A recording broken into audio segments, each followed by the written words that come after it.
گزارش ہے کہ ویڈیو کو لاسٹ تک دیکھیں تاکہ بات پوری طرح سمجھ میں آئے۔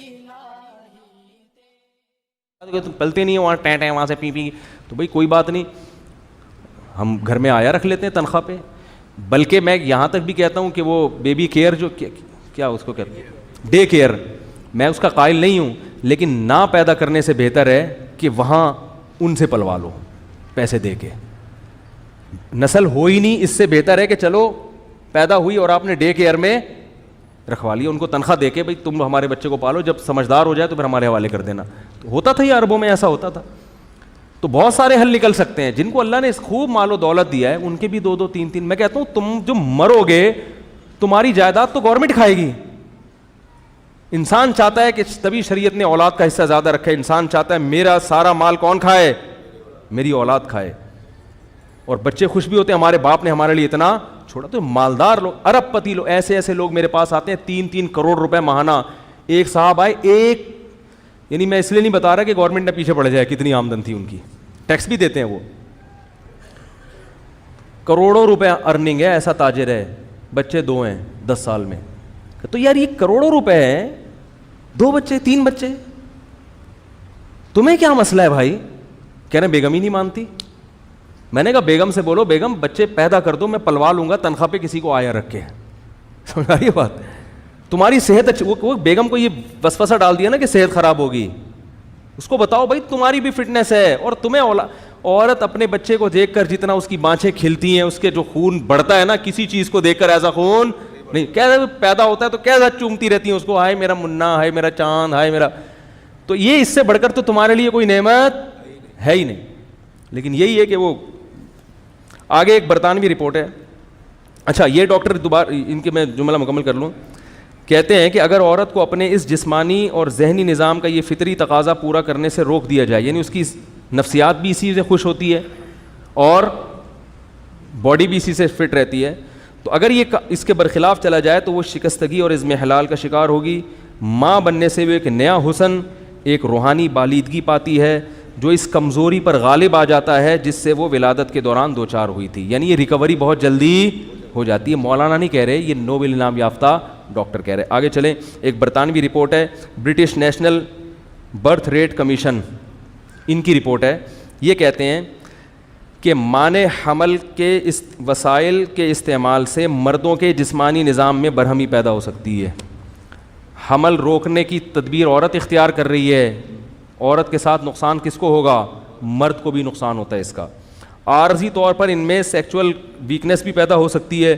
مجموعی حیثیت سے یہ کہا جا سکتا ہے کہ ان وسائل کا کوئی زیادہ برا اثر مرد کی صحت پہ نہیں پڑتا، مگر اس بات کا ہمیشہ خطرہ رہتا ہے کہ مانع حمل تدبیر اختیار کرنے سے جب مرد کو اپنی اس کی جو ڈیزائرز ہیں پوری طرح سے پوری نہیں ہوں گی، جو ازل کا طریقہ ہے نا کانڈوم وغیرہ کا طریقہ، مجھے شرم آ رہی ہے یہ باتیں کرتے ہوئے، لیکن بہرحال مجبوراً کرنی پڑ رہی ہے کیونکہ اب گورنمنٹ اس پہ اشتہار بھی چلائے گی، یہ بیہودہ اشتہارات بھی یعنی چلا سکتی ہے گورنمنٹ، تو مجبوراً بڑی مصیبت سے بچنے کے لیے چھوٹی مصیبت کو اختیار کیا جاتا ہے۔ لوگ یہ سمجھتے ہیں کہ یہ طریقہ تو نقصان دہ ہے ہی نہیں، ایسا نہیں ہے، ایسا نہیں ہے، کبھی کبھار تو ٹھیک ہے، لیکن جب 3 بچوں کے بعد آپ نے حمل روکنا ہے تو 5 سال آپ کو یہ طریقہ اختیار کرنا پڑے گا، جو کہ نیچرل، ایک مثال بڑی بیہودہ ہے لیکن دینی پڑ رہی ہے۔ آپ اپنی زبان پہ کوئی شاپر رکھو اور پھر آپ کوئی چیز کھانا شروع کر دو، یہ نیچرل ہوگا؟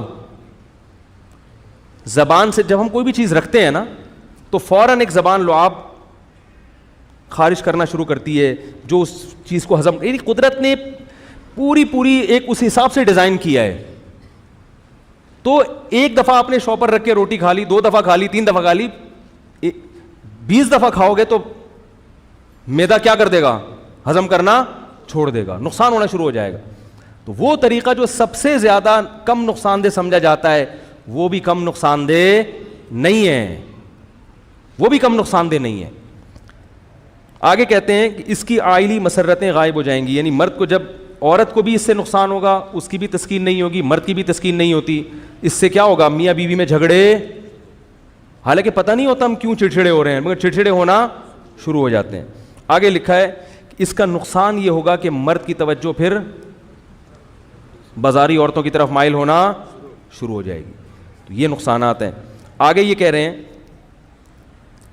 کہ منع حمل تدبیر کا نتیجہ ہوتا ہے کہ عورت کے اعصابی نظام میں خلل پیدا ہوتا ہے, اس میں بد مزاجی اور چڑچڑاپن پیدا ہوتا ہے. جو خواتین حمل روکنے کی دوائیں استعمال کرتی ہیں ان کی طبیعت میں چڑچڑاپن پیدا ہو جاتا ہے.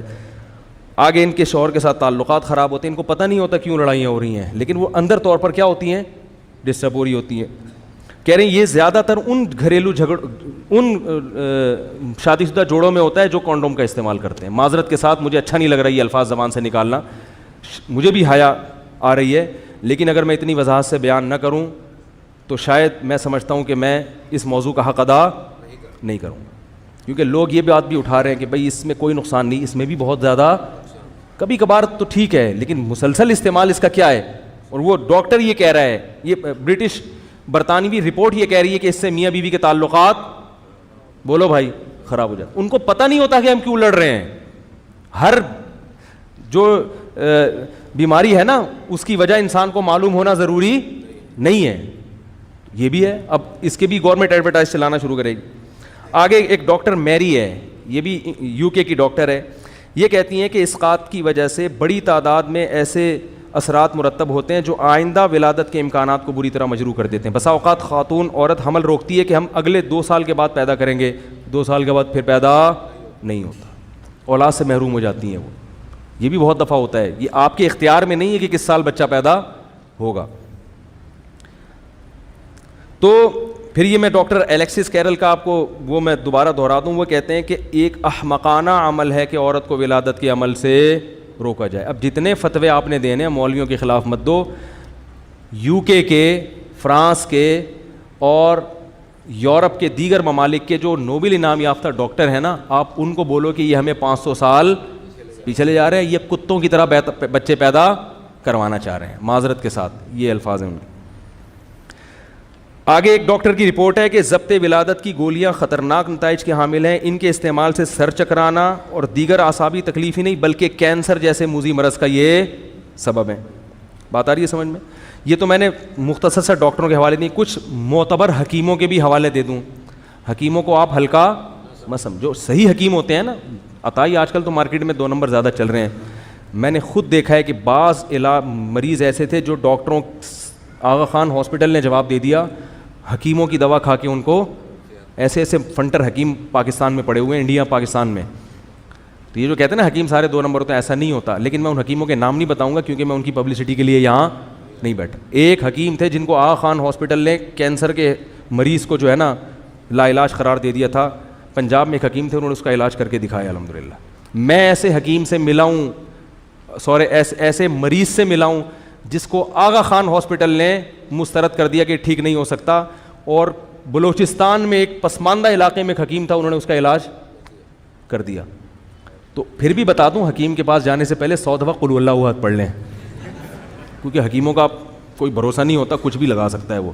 صحیح حکیم کو تلاش کرنا بڑا مشکل کام ہے, ہوتے ہیں بہرحال.